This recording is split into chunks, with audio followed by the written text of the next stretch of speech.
Welcome, ladies and gentlemen, to part 9 of the Metric Minute, presented by Vault Performance. I'm Kareem Drakawi, and today we'll look at the overall concentric phase. Now, this is a very simple phase. An athlete starts at zero velocity at the bottom of the squat and applies force into the ground to extend upward. The athlete only has until they leave the ground to generate force, and whatever they're able to produce will determine their jump height and power output. Now, let's consider some jump strategies. Ideally, an athlete would have a huge force at zero velocity and maintain that force for as long as possible, thus yielding a higher concentric impulse. Since the athlete's velocity steadily increases from the start, keeping the force level elevated depends on their ability to produce force at higher speeds. It becomes a question of how hard and fast an athlete can extend that will determine her or his performance. As this simplified graph shows, power is a product of force output and velocity. Increasing either will improve a number of athletic performance factors. However, understanding the results as it relates to jump profile testing is the best means to pinpoint exactly which attribute needs the most work. To summarize, an athlete that maximized their jump potential likely started with a high force at zero velocity, coordinated their movements efficiently, produced large amounts of force at higher speeds, and had a favorable concentric impulse to weight ratio. Now, this concludes our discussion on particular metrics and the CMJ overview. Next time will be the start of a series addressing several asymmetry concepts. Until then, please feel free to reach out to me or any of my colleagues at Vault. Thank you. The world of strength and conditioning is filled with some awesome practitioners who are always trying to evolve and continue to grow professionally throughout their career. The problem with many of us, though, is finding a new outlet, a new way, and a new perspective on the questions that we may have, whether it be programming, whether it be situational with dealing with coaches, or whether it be career advice. Because all too often what happens is we get stuck in with the same group of friends and the same group of colleagues that we reach out to for advice repeatedly over and over again. But what we should really be looking for is different perspectives, different people who have been through different situations who can help us make better decisions both for ourselves and our athletes. And one awesome place to start with that is the forums in the Strength Coach Network. In the forums in the Strength Coach Network, you'll be able to reach out and get feedback, input, and advice from coaches from all over the world, from everything from career advice to training modalities to programming. There's people there just for the same reason as you are, to try to get better, to learn, to share information, and to grow the field of strength and conditioning. So hop on over to strengthcoachnetwork.com/CVASPS. That's strengthcoachnetwork.com/CVASPS to dive into all that great content today and get your 48-hour trial for only $1. I look forward to seeing you in the Strength Coach Network. Hey, what's happening, everybody? DeMayo coming at you with this week's edition of My Thoughts Monday. And this week, I want to take a quick little minute here and talk about time. I want to talk about what time is as an investment. I want to talk about what time is as a priority. And I want to talk about what time is to me. Because this is something that since the dawn of the internet and its, involvement in coaching, that has been something that has been sort of this fake battle between, people who grind so hard and don't have time to put out content and people who are internet coaches, put out posts and podcasts and all this stuff. And there is some legitimate disconnect there and some serious confusion as to what really is going on. And I just would like to throw my 2 cents out about it because obviously I'm a person that coaches. I've got 2 different places where I'm coaching athletes at. I'm a person who does podcasts and tries to put posts out and do all that stuff. And really what it comes down to is time and how we decide to utilize our time. I'm a huge fan of the podcast Afford Anything.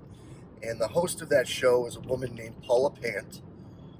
And she's awesome. She does a great job talking about finances and decisions that you can make to do better based on your situation. Has interviews and people on, just like all these other shows. But what her kind of shtick is with the show is, it's called Afford Anything. And what she says is, it's because you can afford anything, you just can't afford everything. And then she gets into how where you spend your money, time, and resources, are basically what's important to you. And that's something that I think we miss and we overlook, and we like to get on soapboxes and say, you need to provide more information and share more with people, or you do that so you don't coach enough because you got too much time.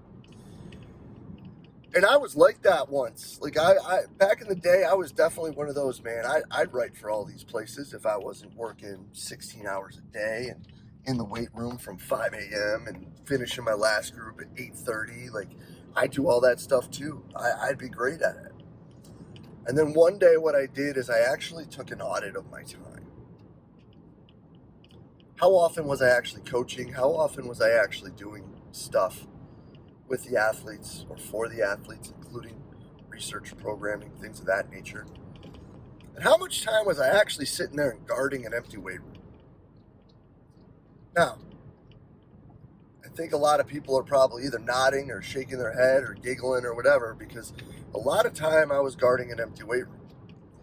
And I'm in a lucky spot, right, where I've been able to be at the same place now. This will be our 18th season together, and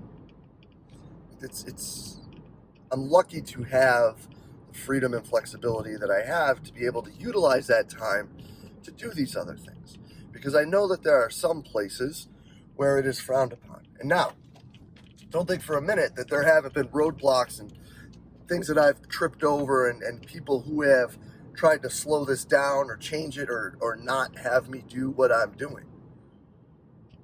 But when I looked at those days and I looked at those times, I was like, okay, well, I've got X amount of time where I'm not really doing much.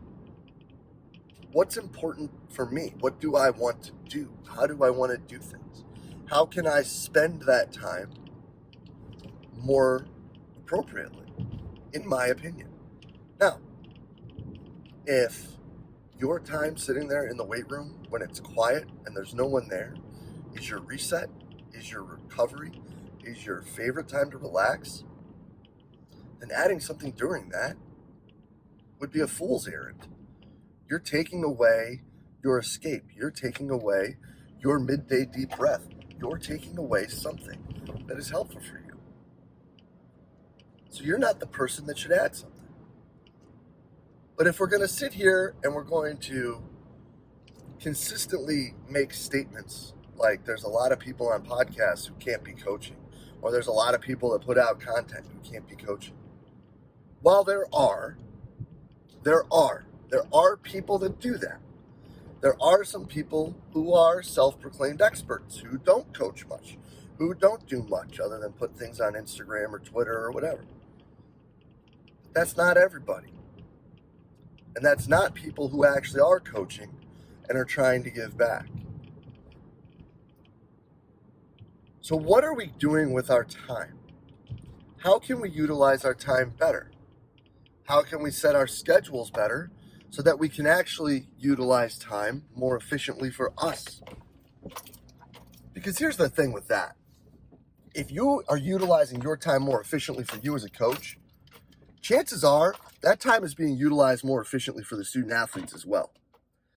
But what we like to do is say we need to get them up early. We need to bring them in for lift. We need to get things out of the way for them so they can have the rest of their day. When maybe what we should be doing more of is seeing how we can condense the day for them. Can they show up, eat, lift, or do rehab, and then go to practice? Now, sure, you can tell me that spurting it out may be better for performance and all of these things. Maybe, maybe not. If you're programming right, it probably shouldn't matter. If you're not burying them, it shouldn't matter. But what you've now done is you've taken a day that started before at 5, 6, 7 a.m., and now it's starting at 1 or 2. Now, you can't do that with every team. But if you can condense them better and set your schedule better so things flow smoother and that you're able to be better for the kids because you're not there guarding an empty weight room, and you're able to find something that helps you grow and helps other people grow, whether it be an interest in learning, like Zach Dakin has talked about how to figure out the stock market, or Keir talks about getting into investing in real estate or index funds, or how your 401k can be better. Or maybe you want to start a podcast. Maybe you want to do things where you're helping to share information. But now, as you sat there and you've taken a step back and you've looked at your day and you've looked at your time and you've evaluated where you have openings, now you can find places where you can afford other things. Because remember, like Paula says, you can afford anything, you just can't afford everything. And this was really the reflection of my time on vacation.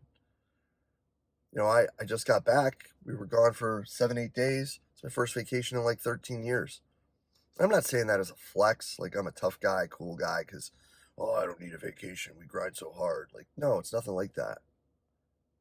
I'm saying that because for a long time, I didn't think I needed that. And then I went and I took the time, and I realized that the time was important and the time was helpful. But what I really like doing with my time are things like this: working on the seminar, working on the books, growing, expanding, digging into financial things, those sort of things. Those are my escapes. And while sitting on the beach was absolutely amazing and calming and everything you could think it would be and more, I love doing this with my time. So this is the investment I want to make. I love coaching athletes with my time. That's the investment I want to make. So when you sit there and you take a step back and you really look at what your day is like, I will bet you find quite a few things. One is you have more time than you think, that you're wasting doing something that you don't need to do. You have the ability to find something that is going to make you better at what you love to do. And that thing that makes you better at what you love to do, you might actually find that you love to do it too.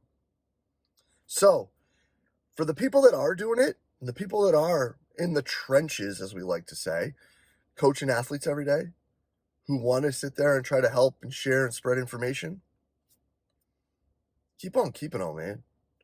Do your thing.